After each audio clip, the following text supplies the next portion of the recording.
Hey, in this training, we are going to be talking about client management, specifically what mindset we need to have in order to have good relationships with our clients. So the number one thing that I like to implement is an out-of-the-box approach with working with our clients. And this is a concept that I learned from the book Leadership and Self-Deception and the Anatomy of Peace by the Arbinger Institute.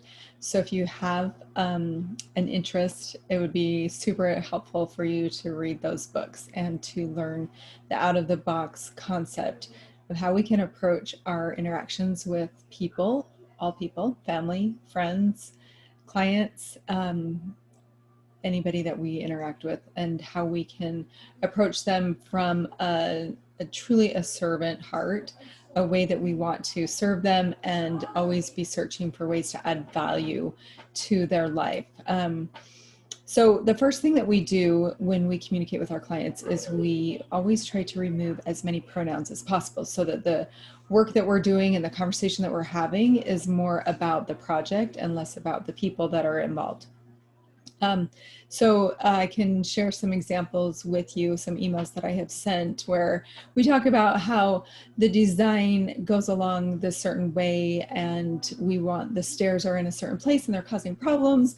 And it was where the clients wanted the stairs to be, but instead of addressing it that way and saying, well, because you asked me to put the stairs in this place in this location, we now have this problem. I always just say, with the stairs in this location, X, Y, and Z problems are coming up that maybe we weren't, aware of or we didn't anticipate.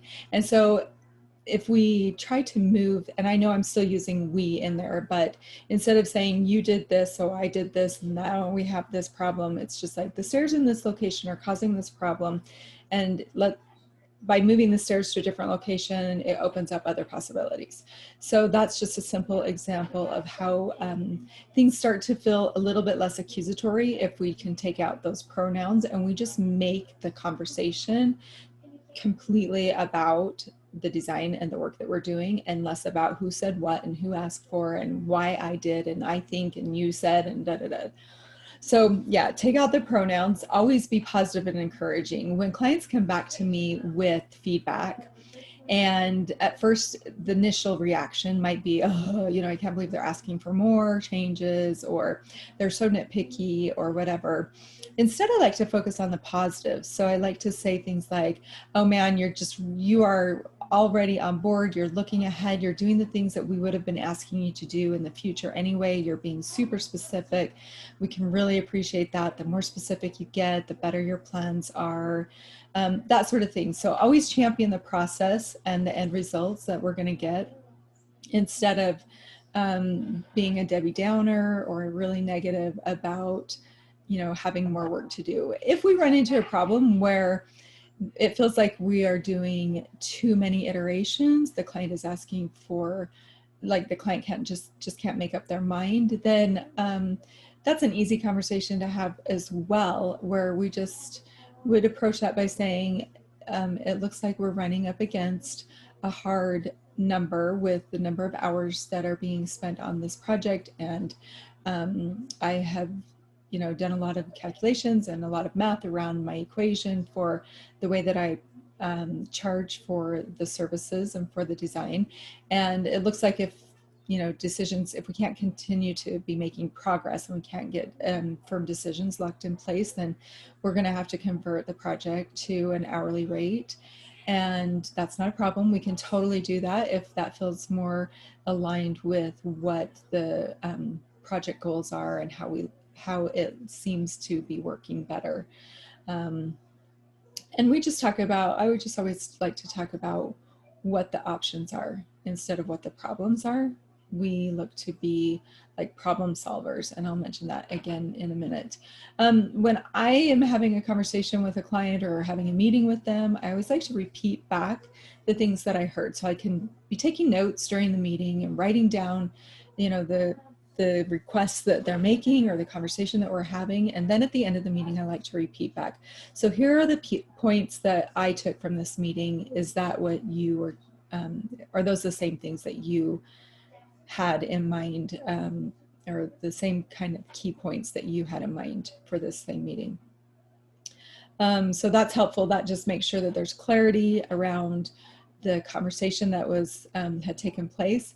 And I always like to set expectations as much as possible. So going into a meeting, try to send them an agenda outlining with a few key points of the things that we want to hit on in the meeting, whatever I think will fill up the time allotment that we've allowed. And then at the end of the meeting, also set expectations of, great, this is what I plan on doing. This is when I anticipate that I will be able to give you, you know, like feedback or show you updates or get back with you or whatever, you know, like whatever the outcome needs to be, set kind of a target deadline for that. And then if there needs to be a follow-up meeting, let's go ahead and schedule that right now too. So we start the meeting with expectations, with an agenda, with a clear outline in place. We go through the meeting. At the end of the meeting, we recap and restate what we talked about, and we schedule the next event and set the next deadline. So everybody is on board. Everybody walks away from the meeting, hopefully having heard the same things being said, having had the same conversation. And one of my favorite things to do, I like to tell people, very first thing, even when they first call me for talking about and looking to hire me, I always tell them, because usually people have unrealistic expectations about around their design and their new home construction or their budget or anything like that. So I just like to tell people, I would rather disappoint you up front than at the end. So I'm going to tell you something that you might not want to hear, and hopefully it will be something that will be beneficial to you in the long run, even if it means that they don't end up not working with us because we're too expensive. We can't start as fast. We're not doing it the way that they think it should be, or charging the way that they think that it should be charged, whatever the case may be. It helps to protect our boundaries and helps to protect, you know, like the systems and the processes that we've put into place. So we're running the job instead of letting the clients run the job. And then that way, again, when we tell them exactly what we are going to do and we don't fall, you know, subject to any of their expectations, like if they have an emergency, they're selling their house and they need to get in this one right away. Or I had some clients come to me and they're like, we're homeless right now, we don't have anywhere to live, and so we really need to get this going. And I felt really bad for them, and I, you know, bent over backwards, and it didn't work out very well. So anytime anybody has an emergency, I try not to make their emergency my priority, just to stick with my schedule, stick with my like I said, my systems and my processes that I put into place, so that I am more in control of the outcome. Because if I'm in control of the outcome, then I know that I can deliver the things that I promise. If they are in control of the outcome, I have no control over whether they'll be pleased at the end or not, or whether they'll have a good experience or not. So disappoint up front so we can under promise and over deliver. I like to have a heart of a teacher.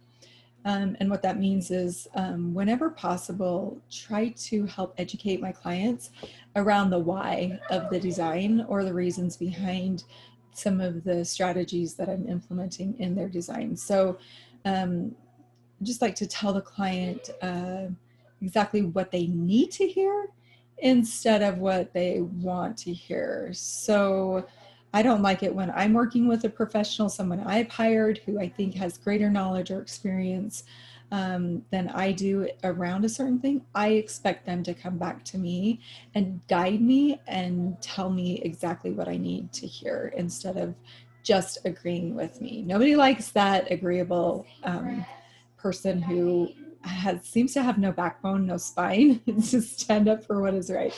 So tell the clients what they need to hear instead of what they want to hear. And then the last part of this client communication piece is the customer service management. And I think it's super helpful that the more we understand different personality types, the better we can understand our clients. When we know we have a client who's a total type A red personality, who has to be super hyper focused, super structured. They have to be really in charge. They have to know all the ins and outs. They have tons of questions. They want everything spelled out for them, you know, and it's hard because sometimes they end up taking the reins and it's hard to stay on top. So you have to be super careful and organized. But if you know that that's what you're dealing with, then you won't get frustrated that they're always one step ahead of you, or that they're asking so many questions, or that they're not trusting the process or whatever. You can just like kind of be proactive about it. If you know that you have somebody who tends to get walked all over by their partner, then you can, like, if you can see that that's the thing that's happening, you can always be, you know, like reaching out to support the underdog is what I say. And how do you feel about that? I know that that's a space that's important to you, and ask them directly so that they have a voice. Anyway, the more personality types we can identify and understand, then we can better tailor our services to that particular personality. So if you want some tips on some books that are helpful along those lines, one of them is The Color Code. Another one, interestingly enough, is called Dressing Your Truth.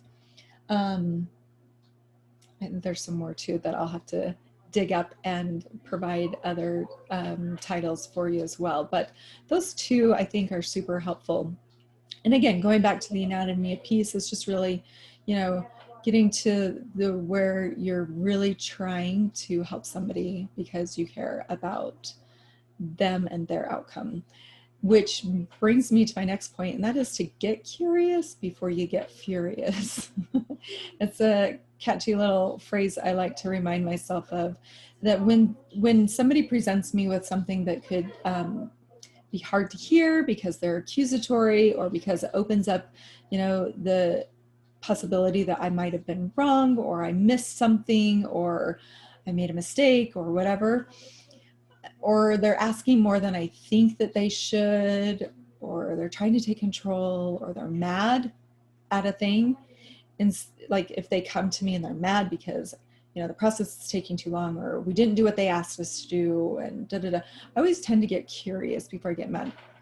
I had a situation where I had some clients who were pretty specific in their design style, and they were asking, you know, in the sketches that they had specified a certain window size. Well, I knew that that window size and that window type married together did not meet egress, and the window was in a bedroom and it needed to meet egress. So I went ahead with the design. I changed the windows to the size and style that it needed to be.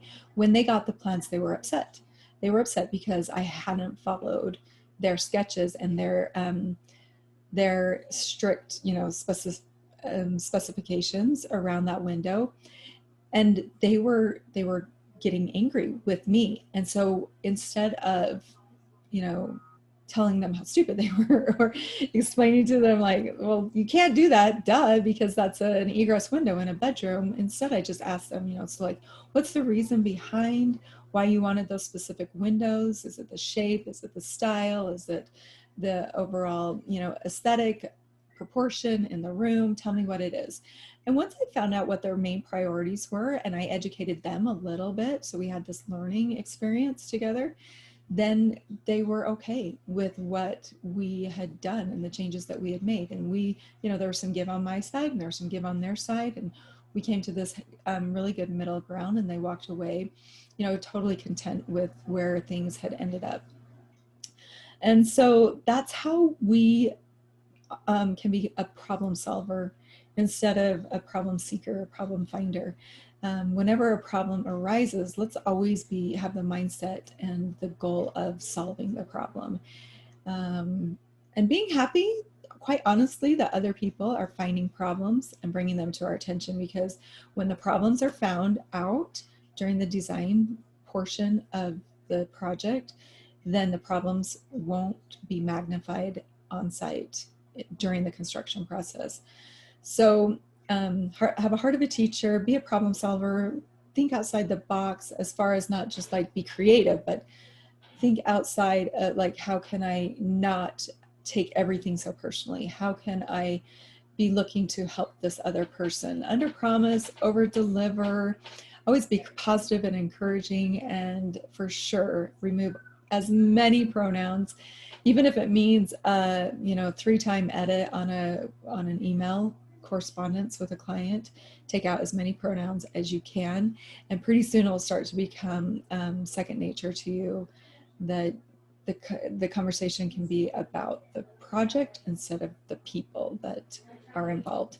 So I hope that's helpful. That is client communications.